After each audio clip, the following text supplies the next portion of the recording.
बिस्मिल्लाहिर्रहमानिर्रहीम। अस्सलाम वालेकुम। आप देख रहे हैं मेरा YouTube channel easy English platform. हमने कंडीशनल सेंटेंस स्टार्ट कर लिए हैं और उसी हवाले से आज हम कंडीशन नंबर 1 यानी कंडीशनल रूल नंबर 1 आपके सामने लेके आए हैं। ये जो कंडीशनल सेंटेंस है ये थोड़े एडवांस इंग्लिश में आ जाते हैं, लेकिन इधर आपको इस मेथड और इस तरीक़ाकार के साथ पढ़ाए जाएंगे कि इवन छोटे बच्चे भी आसानी के साथ इसको समझ सकेंगे और इसके फ़िक्रे बेशुमार जनरेट कर सकेंगे। आइए आगे बढ़ते हैं कि अपनी कंडीशन की तरफ। सामने सारा कुछ नज़र आ रहा है और इतने सादा और इतने सिंपल अंदाज में आपके साथ बयान किया गया है कि इवन जो लिखा हुआ है वही अगर आप खुद पढ़ें तो आपको आसानी के साथ समझ आ सकता है।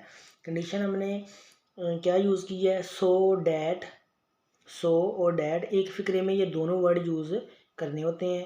आपकी मर्ज़ी होती है कि आप सो डैट लगा के फ़िक्रे की इंग्लिश कर लें या TOO और दूसरे पार्ट में टू लगा कर आप फ़िक्रा ट्रांसलेट कर लें। ठीक है, अभी ये कंडीशन हम तब इस्तेमाल करते हैं जब फ़िक्रे के पहले हिस्से में इतना का वर्ड आता है। इतना, वो इतना बीमार है, वो इतना कमज़ोर है, वो इतना नालायक है, वो इतना होशियार है, वो इतना थका हुआ है, वगैरह वगैरह। और फ़िक्रे के पहले हिस्से में जब उर्दू में हम इतना का वर्ड यूज़ करते हैं और दूसरे हिस्से में क्या आता है, के नहीं सकता। के नहीं सकता यानी कि वो इतना, हमने देखे नीचे इधर फ़िक्रे लिखे हुए हैं, वो इतना कमज़ोर है कि चल नहीं सकता, वो इतना नालायक है कि पास नहीं हो सकता, वो इतना ख़तरनाक मुजरम है कि उसे गिरफ़्तार नहीं किया जा सकता। ठीक है, वो इतना परेशान है कि हंस नहीं सकता, वो इतना बीमार है कि स्कूल नहीं जा सकता। ठीक है, तुम इतने चालाक हो कि तुम्हें धोखा नहीं दिया जा सकता। यानी ये देखें, कोई बड़े कोकाफ से ये फ़िक्रे नहीं आए। सुबह और शाम हम क्या करते हैं, बोलते रहते हैं, लेकिन अगर यही फ़िक्रे हमें इंग्लिश में बोलना आ जाए बड़ी आसानी के साथ तो सोचें, इमेजिन करें कि आपकी इंग्लिश कितनी अच्छी हो जाएगी। अब ये डिपेंड करेगा आप पर कि ये ट्रांसलेटर पे डिपेंड करेगा कि वो इस तरह के, इस सेंस के, इस मराद के फ़िक्रों में सो और डैड यूज़ करना चाहता है या TOO और टू यूज़ करना चाहता है। अभी अगर वो सो और डैड इस्तेमाल करेगा तो ये कोई कंडीशन नहीं है। ठीक है, ये कोई कंडीशन नहीं है, यानी फ़िक्रे की लफ्ज़ी जो ट्रांसलेशन है, ठीक है, वो की जाएगी, यानी लफ्ज़ी तर्जुमा किया जाएगा वर्ड टू वर्ड। ठीक है, अगर वो सो यानी स्पीकर अगर सो और डैड इस्तेमाल नहीं करना चाहता तो वो फिर ये भी इस्तेमाल कर सकता है टू और टू। अभी ये कंडीशन है जो सो और डैड का मतबादल है, सो और डैड का मतबादल है। लेकिन इसमें फ़र्क ये आ जाता है कि अगर आपने सो और डैट इस्तेमाल नहीं करना तो फिर हम क्या करेंगे, टू और टू लगाएंगे, लेकिन इसमें हम नॉट यूज़ नहीं करेंगे। अगले पार्ट में हम नेगेशन खारिज कर देंगे, नेगेशन क्या कर देंगे, उसको हटा देंगे। अगर हम फिर भी ये टू और टू लगाकर फिर भी अंदर नॉट का वर्ड यूज़ करेंगे तो हमारा फ़िक्रा टोटली गलत हो जाएगा। ठीक है, आए इसके बारे में जो एक तहरीरी तौर पर नोट लिखा है उसे पढ़ते हैं, और इतना शानदार कि आप याद रख कर बड़ी आसानी के साथ इससे फ़िक्रे बना सकते हैं। ये कंडीशन हम उस वक़्त इस्तेमाल करते हैं जब फ़िक्रे के पहले हिस्से में इतना, मैंने कलर यूज़ किया है ताकि आपको इजीली समझ आ जाए। फ़िक्रे के पहले हिस्से में इतना का लफ्ज़ आ जाए और दूसरे हिस्से में के नहीं सकता आ जाए। इन फ़िक्रों को हम दो तरह से ट्रांसलेट कर सकते हैं। कितनी तरह से, दो तरह से। ठीक है, नंबर 1 यानी ए स्मॉल लेटर में हमने लिख लिया। फ़िक्रे के पहले हिस्से में यानी अब पहला जो लफ्ज़ी तर्जुमा है हम उसकी तरफ आए हैं। फ़िक्रे के पहले हिस्से में सो इस्तेमाल करें और दूसरे हिस्से में डैट इस्तेमाल करें, यानी डैट इस्तेमाल करके लफ्ज़ी तर्जुमा कर दें। क्या कर दें, लफ्ज़ी तर्जुमा। ठीक है, अब देखते हैं, वो इतना कमज़ोर है, एक पार्ट इसका हो गया, इतना कमज़ोर है। वेरी सिंपल है, बिल्कुल सादा फ़िक्रा है। इसमें मेन वर्ब यानी कि एक्शन इसमें कोई नहीं है। ही इज़ सो वीक, ये यहाँ तक आ गया। अब दूसरे से मैं क्या करेंगे, डेट के, ये देखें जैसी उर्दू वैसी English. He is so weak that he cannot walk, यानी यहाँ क्या है कि चल नहीं सकता, कौन नहीं चल सकता, वो। तो हमने दोबारा सब्जेक्ट यूज़ करके क्या किया है, ही कैनॉट वॉक, वो चल नहीं सकता। ये हमने बिल्कुल लफ्ज़ी तर्जुमा किया, अपने पास हमने कुछ भी ऐड नहीं किया, जितने वर्ड उर्दू के थे उतने हमने इंग्लिश के लगा लिए। ठीक है, अब बी पे आते हैं। फ़िक्रे के, अगर आपने ये नहीं करना तो फिर ये वाला मेथड अप्लाई कर लें। फ़िक्रे के पहले हिस्से के साथ टू लगाएं, जिसका मतलब है इतना, TOO, ये याद रखना है।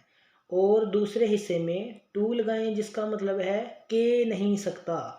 अब इस टू का मतलब क्या है, के नहीं है बल्कि नहीं सकता, के नहीं सकता, नहीं का वर्ड भी इसके अंदर है, सकना का वर्ड यानी कैन भी इसके अंदर है, हम कैन भी नहीं लगाएंगे क्योंकि ये कंडीशन है ना, यही तो हमने सीखना है यहाँ। ठीक है, इसके अंदर सकना का वर्ड भी आ गया, यानी डैड भी आ गया, नॉट भी आ गया और कैन भी आ गया। तीनों word can not, dad can not, ये तीनों वर्ड इस टू के अंदर है। ठीक है, जिसका मतलब है कि नहीं सकता। हाँ जी, अगर इन फिक्रों का दूसरा हिस्सा पैसिव हो जाए, जो कि जब हम बोलते हैं फिर हमने अपना कॉन्टेक्स्ट लेना होता है, हमने ये नहीं देखना कि नहीं हमने उर्दू में एक्टिव बोलना है उर्दू में पैसिव बोलना है, हम बोलते हैं फिर जैसी, अगर आपकी इंग्लिश अच्छी है तो आप जैसे उर्दू में एक्टिव बोलेंगे तो एक्टिव ट्रांसलेट करेंगे, अगर आप पैसिव बोलेंगे तो पैसिव ट्रांसलेट करेंगे। लेकिन ये कब बात हो रही है, जब आपकी इंग्लिश अच्छी है। ठीक है, अगर इन फिक्रों का दूसरा हिस्सा पैसिव हो जाए तो दोनों सूरतों में हम बी, यानी दोनों सूरतों में हम क्या करेंगे, बी, यानी दूसरे हिस्से की बात हो रही है, बी लगाकर वर्ब की थर्ड फॉर्म लगाएंगे, बी लगाकर वर्ब की थर्ड फॉर्म लगाएंगे। हाँ, ये करते हैं, पैसे भी आपको फिक्र दिखाए जाते हैं। अच्छा, पहला फिक्रा फिर लेते हैं। वो इतना कमज़ोर है कि चल नहीं सकता। ही इज़ टू, TOO लगा लिए, वो किसकी जगह पे, सो की जगह पे। He is too week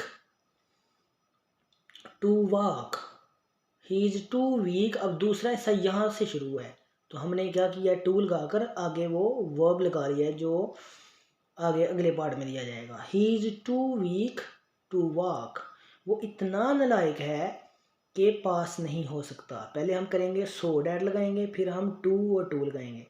he is to डल, वो इतना नालायक है, अब के पास नहीं हो सकता, के की इंग्लिश क्या लगाई हमने, डैट, फिर दोबारा सब्जेक्ट लिया that, he can't pass, he cannot pass, कि वो पास नहीं हो सकता। ये क्या हमने बामावरा तर्जमा, लफ्जी तर्जमा, जितने वर्ड उर्दू के तकरीबन उतने वर्ड हमने लगाए इंग्लिश के।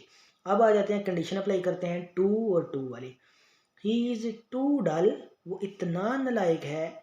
अब देखें टू पास, अब देखिए इसके अंदर क्या आ गया, के नहीं सकता, वो इतना नालायक है कि पास नहीं हो सकता। ठीक है, पास होना वो हो गया।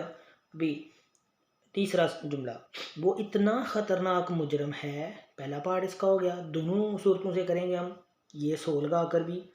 ही क्या हो गया, ही इज़ सो डेंजरस क्रिमिनल, ख़तरनाक मुजरम, क्या मुजरम की इंग्लिश क्या होगी, क्रिमिनल, और एडजेक्टिव कौन सा यूज़ हुआ, dangerous. He is so dangerous, वो इतना ख़तरनाक क्रिमिनल मुजरम है कि that he can't be arrested. अच्छा, ये अगले वाला पार्ट मैंने डिफरेंट कलर यूज़ किया, ये पैसिव है, उसे गिरफ्तार नहीं किया जा सकता। गिरफ्तार मुजरम खुद होता है कि कोई करता है, कोई करता है, कौन, यानी कि पुलिस करती है, अदारे करते हैं। तो ये इधर अगला हिस्सा क्या, यानी कि उसने खुद गिरफ्तार, उन्हें वो गिरफ्तार नहीं हो सकता, उसे किसी ने गिरफ्तार करना है, और जो जिसने करना है वो हो गया सब्जेक्ट, और यहाँ यूज़ नहीं, इसलिए ये पैसिव है। एक्टिव और पैसिव पर बड़ी डिटेल के साथ आप उर्दू में और इंग्लिश में आपको बड़े, यानी कि फुली कमांड फर आपको इस पर कमांड हासिल हो जाएगी। इसके लिए हम अलहदा वीडियो बनाएंगे कि कैसे उर्दू में और इंग्लिश में एक्टिव और पैसिव फिक्रे पहचाने जाते हैं और उनको इजीली ट्रांसलेट कैसे किया जाता है। अभी ये पैसिव फिक्रा क्या हो गया, डैड ही, वो ऊपर क्या हमने पढ़ा है, ये कैन लगाते हैं, नॉट लगाते हैं, तो आगे वर्ब की फर्स्ट फॉर्म, जब पैसिव हो गया तो कैन लगाएंगे, नॉट लगाएंगे, बी अरेस्टेड, ये हमने पढ़ा था कि बी लगाकर वर्ब की थर्ड फॉर्म लगा देंगे। ठीक है, अभी हम कंडीशन लगाने लगे हैं, इसका भी हम पैसिव करेंगे। He is too dangerous criminal, वो इतना ख़तरनाक मुजरम है, to be arrested. Yes, too वही कंडीशनल जो टू लगाया है, आपने याद रखना है कि टू का पैसिव क्या होता है, B plus third form. To के बाद जब भी बी लगा के थर्ड फॉर्म लगा देंगे तो वो टू का पैसिव बन जाता है।